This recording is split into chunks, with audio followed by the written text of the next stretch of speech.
folks, Michael McGee here. This is my future spring house. You watched us build it, and now it's time to build the trough that the water's going to flow through. This is my inflow pipe. This is my drain pipe. I'm also going to bore a hole in the wall and have the overflow pipe running out that way. That way we can maintain a steady level of water in here. I've never built concrete walls like this that's going to be a trough for holding water. I think it's going to be interesting. I'm going to have some issues filming this because this is a small little room, and so we'll just have to see how it goes. Most of this is going to be time-lapse footage because it's going to go slow, so I'm going to speed it up for you with music. It's the only way I can do it and keep the video under 5 hours. So I say let's do it.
What we're working on right now is a box placed in the middle of this thing so that when we pour our walls that it'll hold them and not push them, collapse them.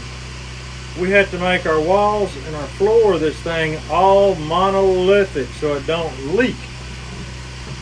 Right here, this is the shape, and we're just screwing it together here. And once we get it screwed together, we're going to drop it over here, and we're going to have to use the window frame to hold it up off the floor so that the concrete can go down the wall and slide into the floor all in one. Lord help us.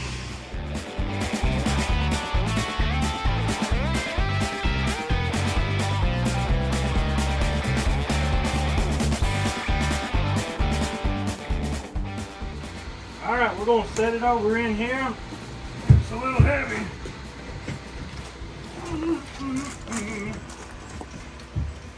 And this whole thing has to be suspended. It can't sit where it's sitting now. We've got to pick this thing up so that the floor concrete will flow under. You see where this wall is going to be. It's just crazy. It's crazy. But we're going to do that, but first we have to set up this wall This wall is the one that's going to stop everything out here. And this is the wall that's going to stop everything in there. So basically, we've got to put this part of the sandwich together now. And it goes here.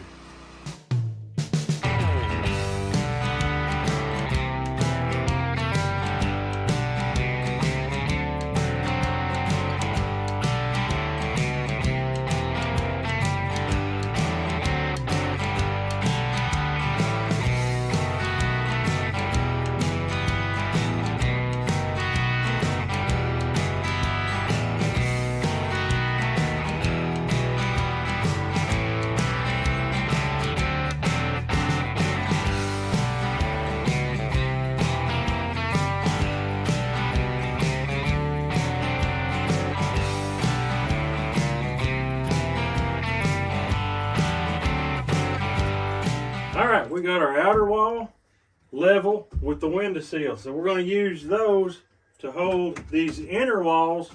This is the concrete wall right here. So that goes all the way around this whole thing. And also a floor that changes levels 3 times. So we're going to pick it up and screw it to these and see how it goes. Tell me when. Right there. Go ahead and hit this one, I think. Heavy, Dave? Not too bad. It looks great. I'm going to put it here. There we go. All right. The crazy thing is, where David's standing, I've got to pour concrete for a floor down there. That's pretty crazy. These walls that he's surrounded by go about that far from the existing floor, and they're going to be filled in. This thing is going to be monolithic, and as best as I can tell, it's pretty much ready to pour. I've got to put in some cross members right here to make sure this don't tweak. That honestly don't feel like it would. Let's get this and that. Yeah, I think it's ready. I believe it's ready. We got to cut some rebar and get to pouring.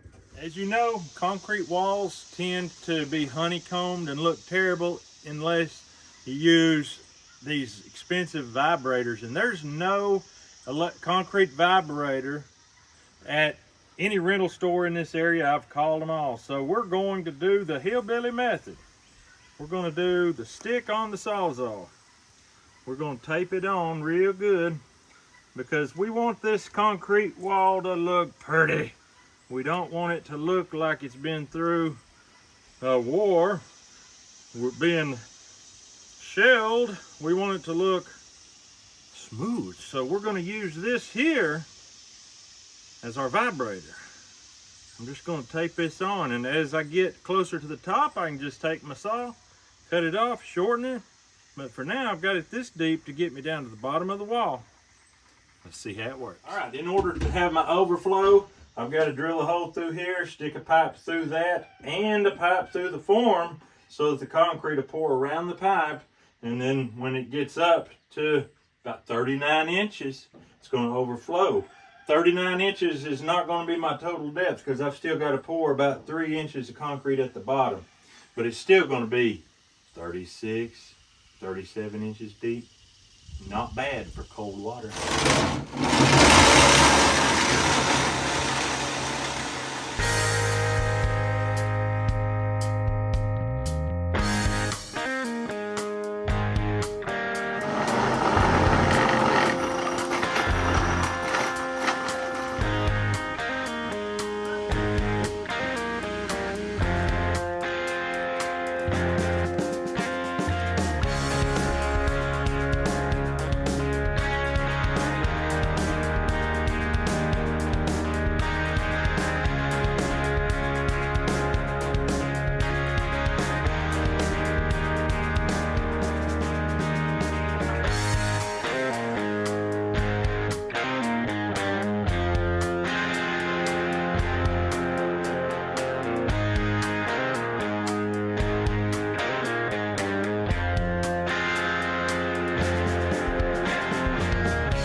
We're going to be tying on here, coming up and over and down, so we need that to be straight. Okay, boys. Okay. All right, I'm gonna lay plastic down on this plywood before I pour my concrete because I do want to remove this after I get done.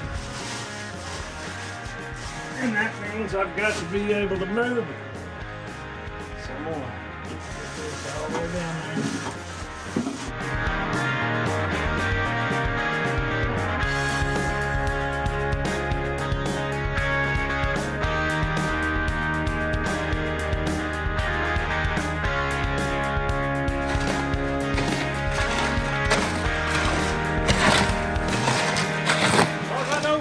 We got our plastic up. You know, concrete will allow water to seep through it. I mean, it just kind of works its way through it. We've got our plastic against the walls all the way around. We've got our pipes through. Let's pour. The boys have our rebar cut, just sitting there, ready to go. All right, bucket number 1 going in. This is for the floor. Thank you, sir.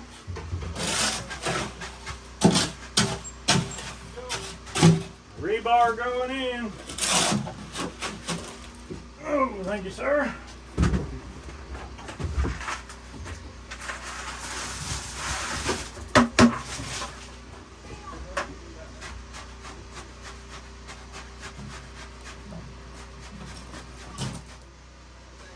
This rebar goes out far enough to catch these walls on both sides. It's gonna be good.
It really fits more concrete in than the big one.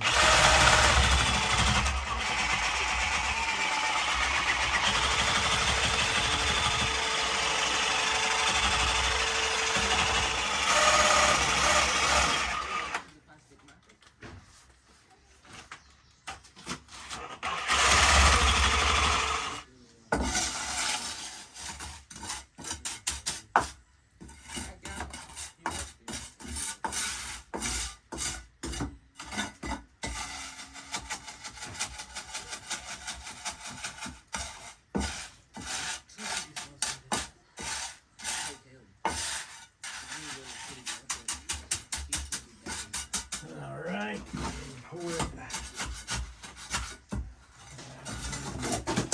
in there and in there will be fine.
Hey boys, that may be the last. I'm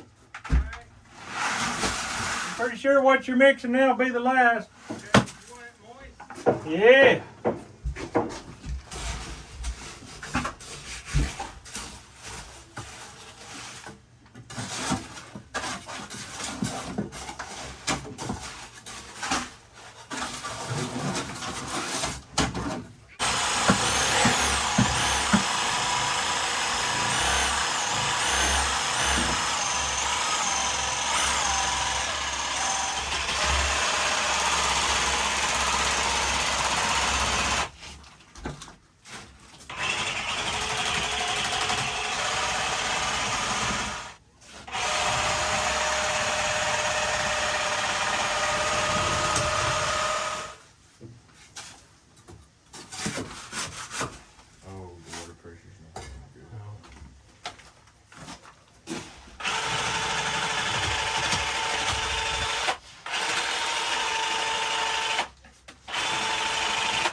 Dave, what do you think? Do you think if we take this off that this will stay? Probably.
Alright, this stuff is cured up hard as a rock now. So I gotta go to town and pay some bills and stuff. The boys are gonna start taking this off and we'll see what kind of finished product we got.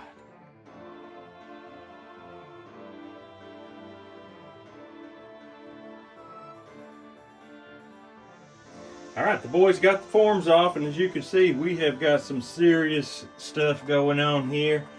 That concrete was so dry that it just did not smooth out good. So I've had the boys mix me some mortar. I'm going to take it. First I'm going to go on the inside and fix up what's on the inside.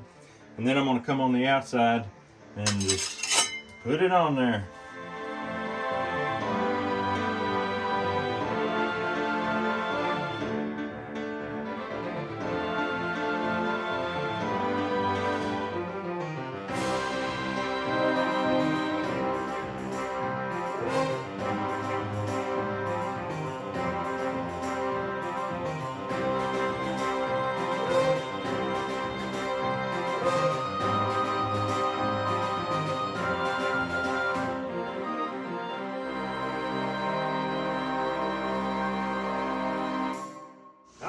We got it done.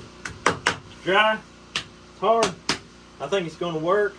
It's a little rough around the edges, but let's face it, it's just going to be sitting in here with water. It don't need to be perfect, it don't need to be fancy, and I would say it's as good as 95% of spring houses. Maybe, I mean, it's in the top 10%, I would say, of all spring houses. I can't wait to see some water flowing through here. Hopefully in a video soon, you will be seeing water flowing through here.